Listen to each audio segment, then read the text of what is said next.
Thank you all for your duty to this commission. We will begin with Deputy Chairman Sherbina's briefing, and then we will discuss next steps, if necessary. Thank you, Comrade General Secretary. I'm pleased to report that the situation in Chernobyl is stable. Military and civilian patrols have secured the region, and Colonel General Pikalov, who commands troops specializing in chemical hazards, has been dispatched to the plant. In terms of radiation, Plant Director Brichanov reports no more than 3.6 Rontgen.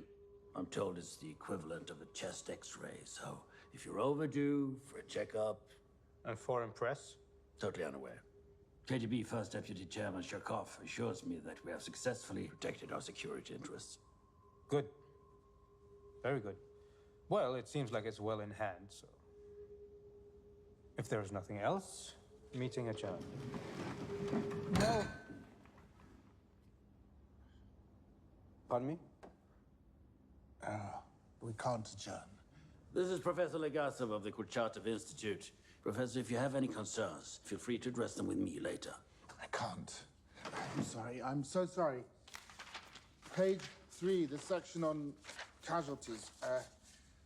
A fireman was severely burned on his hand by a chunk of smooth black mineral on the ground outside the reactor building. Smooth black mineral. Graphite. There's graphite on the ground.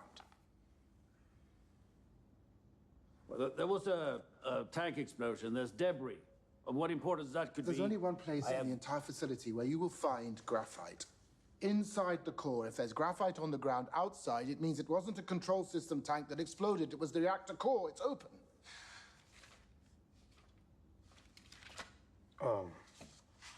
Comrade Sherbina. Comrade General Secretary, I can assure you that Professor Legasov is mistaken. Brichanov reports that the reactor core is intact. And as for the radiation... Yes, 3.6 Rontgen, which, by the way, is not the equivalent of one chest X-ray, but rather 400 chest X-rays. That number's been bothering me for a different reason, though. It's also the maximum reading on low-limit dosimeters. They gave us the number they had.